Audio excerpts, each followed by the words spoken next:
Hey guys, welcome back to Gideon Stuff.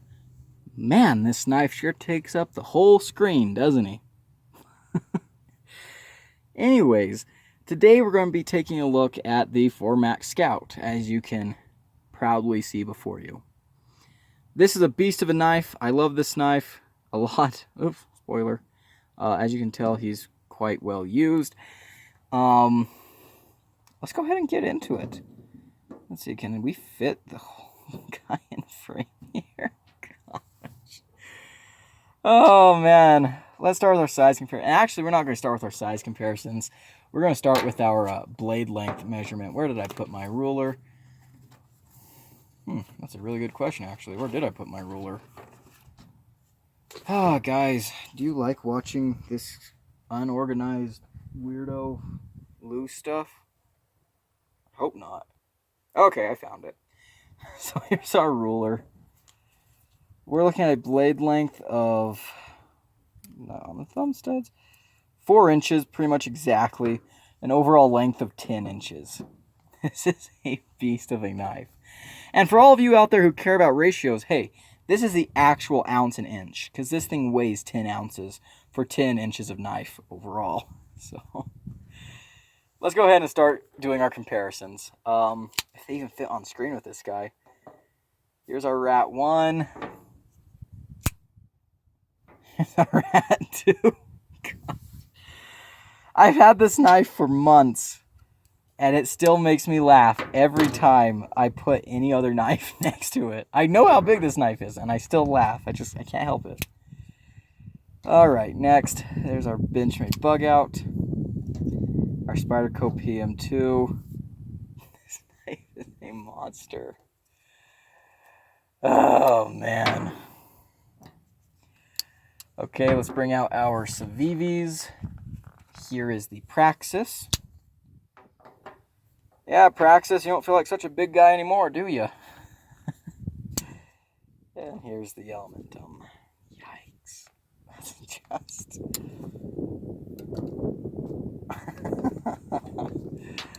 Oh, guys, don't you love cold steel?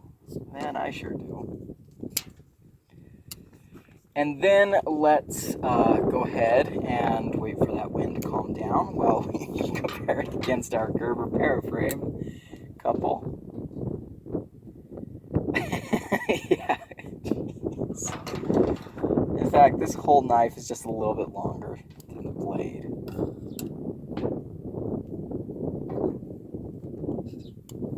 Jeez. Okay, and our last comparisons, let's do it against some other cold steels. Let's do it against two of my favorites. Here's the Code 4, great cold steel knife. If you don't have a Code 4, you should get one. They are excellent. And against the Cold Steel 8015, or well, in this case the 8015 Lite, since that's just what I happen to have laying around. And actually these two are pretty comparable. So, there we go. Alrighty. Oh man. So if you saw my review on this guy, you'll know that I did a ton of testing for that. I did not record as much testing footage for the Formax Scout, although I did use him a lot. Carried him to work with me quite a bit. Yeah. Cool knife. Really cool knife. Hard-working knife. If you want to see some usage footage of this guy, I'll leave a little link right here to a video where I test a bunch of cold steels, and he's featured prominently. So definitely go check that out. I think you'll like it. And I might include some clips from it in here. Without further ado, let's go and cut some cardboard and talk about the carry on this beast of a knife. It's a beast, but man, is it gorgeous. So how does the Formax Scout carry? Hey, look, a little bit of a different background, huh? I'm at work, and I'm just finished putting up my section fence and waiting for the foreman to come pick me up. But how's the Formax Scout carry? So as you can see, if I can get back here enough, I have a lot of tools on me, right? I got a bunch of stuff. For being 10 ounces, you know what? Jeez, tripping all over that board. know what? That's probably a better angle. So yeah. It goes in and out of the pocket, a little bit of difficulty. Actually goes in pretty fine. And once your pocket finally succumbs to torture, it comes out alright. It's not the worst pocket destroying cold steel ever. But yeah. How's the action? So this has been in my pocket all day, getting dusty and gritty. In fact, it's been in my pocket most of the week. So, let's see how gross this guy is. Ah, you thought. This is one of the smoothest backlock knives I've ever experienced, especially for this size. I mean, geez, it's my hammer. And this thing is so smooth. Oh, just almost got my fingers chopped off that time. But yeah, Ergos, amazing, with or without gloves. Just, man. Ah, great knife.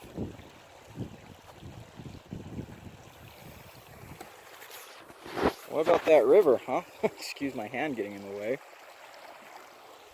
It really is beautiful. I've got a pretty good job. In case I wasn't clear before, because I watched the video back and I realized I didn't say some things I meant to say. The Formax Scout carries amazingly well. In that last video I did, I talked a lot about the pocket clip, but the knife itself, it weighs 10 ounces, and it's a big knife. This is a big knife, and when I'm filming the rest of this review back on the table, I'll be able to, you'll be able to see that with the size comparisons. It's a big knife, a really big knife, but it doesn't really carry that big. I mean, obviously it doesn't carry like a Victorinox, but I mean, for its size, it's not super wide. Well, not super thick. It's still a thick knife, but for its size, it's relatively thin, I guess. It is very tall. It's very long, and it's heavy, but it rides in the pocket so much better, whoops, than you might otherwise think. Then it actually rides a lot better than it probably should, but yeah. Let's take the opportunity of this nice natural light to take a closer look at that stonewash blade, which is scuffed up and dirty from work, but it's a beautiful stonewash. There's the texturing on the handles.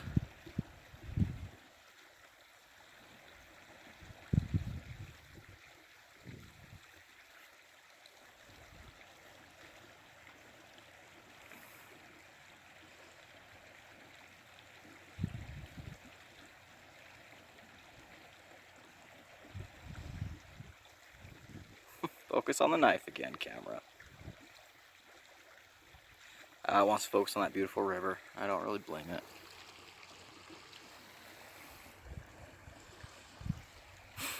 I need to do more videos like this. Okay. We know he's a beast, but can he cut?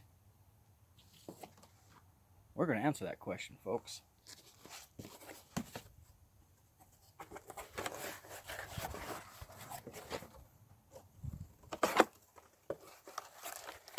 If I can hold the box straight, he might cut. I have to be careful how I hold these boxes because sometimes I forget to take addresses off of them. Don't want to dox anyone, especially myself.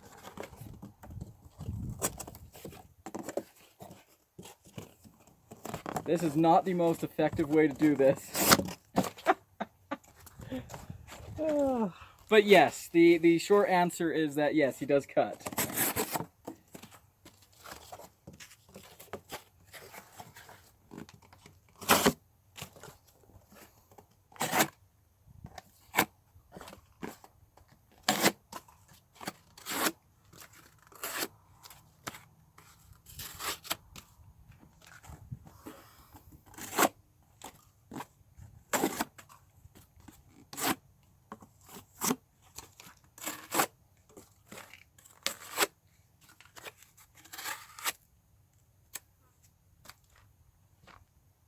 He'll do it.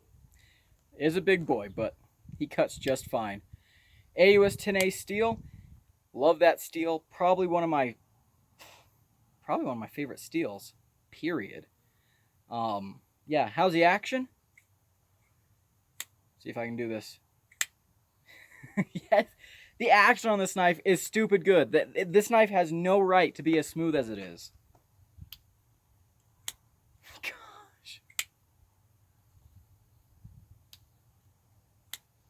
This is a huge knife, and I can flick it out without using very much wrist at all. You'd think you'd have to really just flick it, but watch. Of course, as soon as I say that, I fail. Yeah, you can do it all day, every day. And it is a one-hand close, by the way. Make sure you don't chop your fingers off. Very smooth. Just, oh, so well put together. In fact, you guys want to watch me break my finger?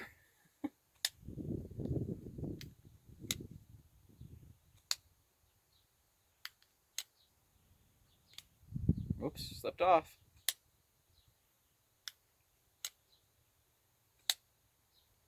Yeah, this knife is incredibly smooth. Especially for a backlock, especially for a knife of this size, just, oh my gosh. Let's go back to the tabletop. Look, guys, I'm not going to beat around the bush. I like this knife a lot. A lot. Look, this knife isn't for everyone, so I'll just be honest. This knife isn't for everyone, but I really love it. So what we're looking at here is a drop point blade of AUS 10A. I love AUS 10A. Great stuff. These are, what do they call their plastic? Grivex? Or is that Benchmade that has Grivex? Can't remember, but it's plastic, and it's got like this orange peel texturing. Almost called it lemon peel, although I guess that would probably work. Triad lock. Look how thick that is. Steel clip, steel liners. Yeah. So this is obviously this is an Andrew Dimko design. It's based off the 4MAX, cold steel made version of the 4MAX. In fact, they have one out right now, the 4MAX Elite, which is S35VN and G10, like $400. It looks pretty cool, but you know what? I'm happy with this bad boy here. This is $110. That's $110 of just flat out badassery. There's no other way to say it. This knife is awesome. Look, I've carried it to work. I've EDC'd this knife. Like, EDC'd it. And granted, I work a job that may not be typical. And,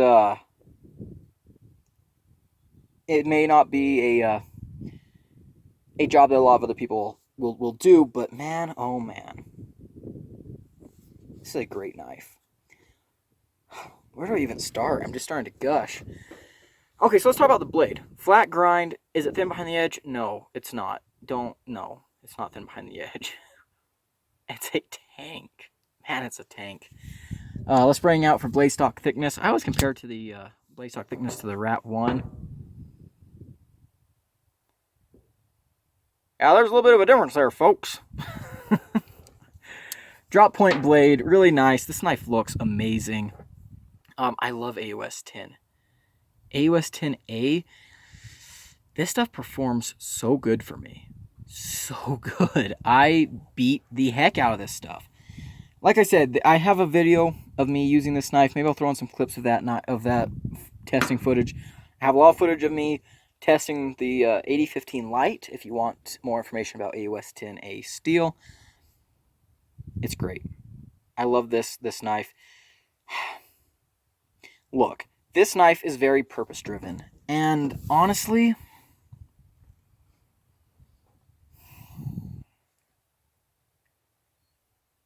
am I really going to say this?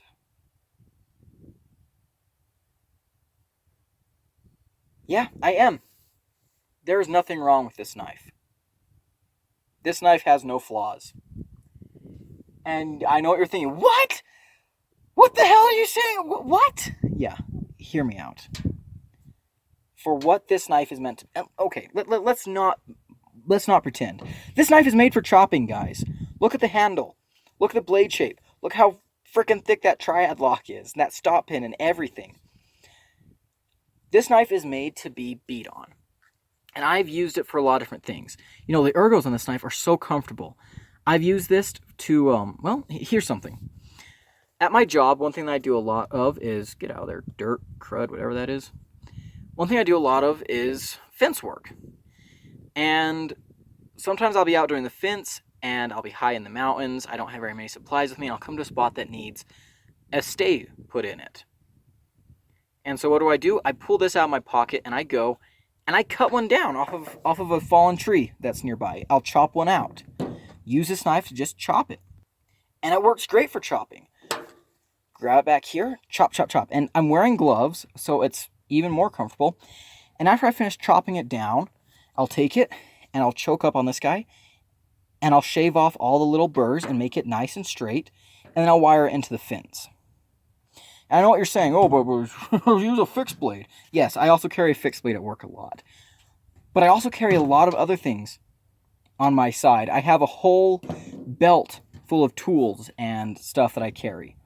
Plus, I carry a chainsaw a lot of the time. And, you know, of course, when I have the chainsaw with me, I don't need to use this guy to chop very many things. Full disclaimer. But sometimes it's just a lot easier to have something that folds up and goes in my pocket. And look, this knife carries way better than it should. This thing is fat, it's thick. Well, I mean, it's tall, it's fat and thick, it's heavy, but it carries really well. I will walk for miles and miles, hours and hours in the mountains, up hills, down hills, do some climbing. With this in my pocket, I'm just fine. I barely even know it's there. And yes, I'm wearing jeans with a belt. But gosh. Yeah, I mean, it works.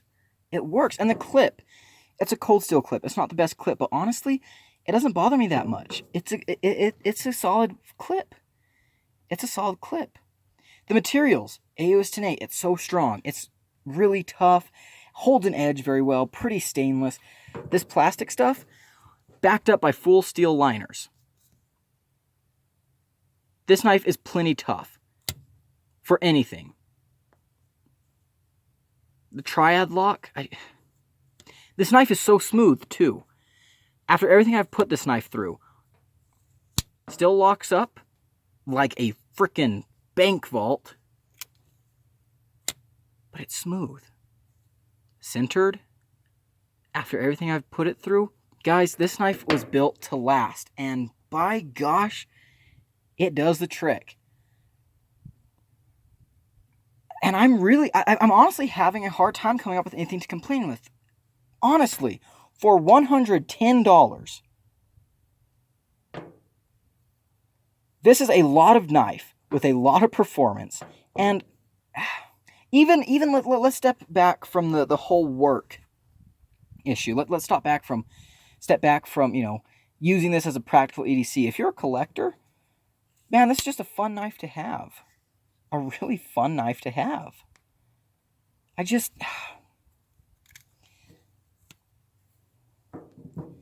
mean, the conclusion of this review is going to be really boring, but look, if you're looking at this knife and thinking, well, of course there's things wrong with that knife, it's huge and fat and heavy, then this is not the knife for you. If this is the knife for you, if you're looking at this and you're thinking, I have something I can use that for, even if it's just to keep in your toolbox and do dumb stuff that you don't want to do with your other knives, yeah, this is the perfect jackass knife. I guess one thing I can complain about is the T6 hardware there. That is kind of stupid, but I mean, come on. You know, you have this little hole here where you can put a bar through there, you know, a little tiny rod or something through there as an extra measure of security if somehow the triad lock breaks, which would take a nuclear airstrike, but yeah, I don't know where else to go with this review. I love this knife. I really love this knife. It works hard for me. And it does everything I need it to do. It's fun. It looks great. It's an Andrew Dimko design. I love Andrew Dimko designs. I don't know where to go with this knife. It's full ambi too. Heck, we can't forget that. It's full ambi. Look, if you have $110 in your pocket and you're thinking, I want to get something that'll make me smile, and it's just kind of, you know, maybe a little bit stupid, but can also function through just about anything if I need it to, pick one of these up. In fact, I'm going to say, if you're a knife person, you need one of these. I don't care who you are. You need one of these. Unless, of course, it's ultra illegal in your area, which, with a blade that's 4 inches, it might be. But if you can have one of these, I think you absolutely should. Even if you're not like me and you're not going to actually EDC it and use it, just having it for the sake of the just joy that it brings my cold, dark heart, it's something else. And that's going to conclude my review of the 4MAX Scout from Cold Steel. In my mind, this is the perfect Cold Steel. It perfectly exemplifies everything that Cold Steel is and proclaims to be.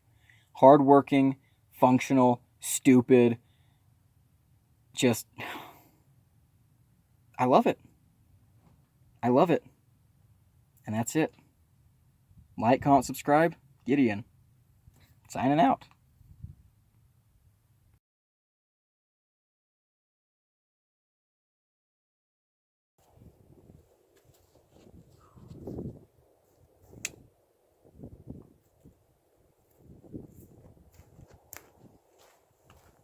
Gloves.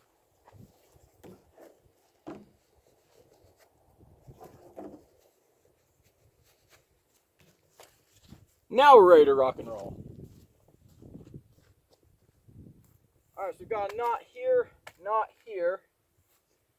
I think I'm going to chop right here.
Oh man. Whew. Oh boy. Wow. Oh man. Whew. But it did it. Oh man. All right, well that was pretty crazy. Here's the star of the show right here.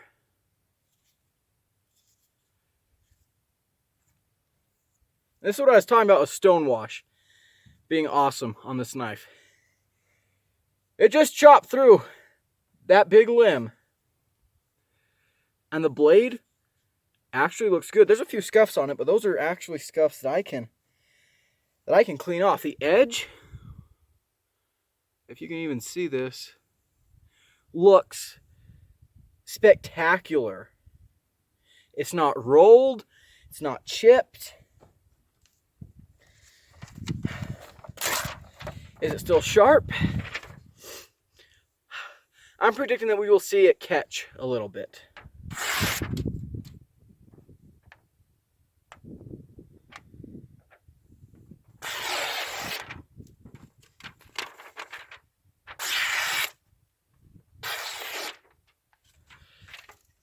It's definitely a little bit rougher than when we started today, but just a hair.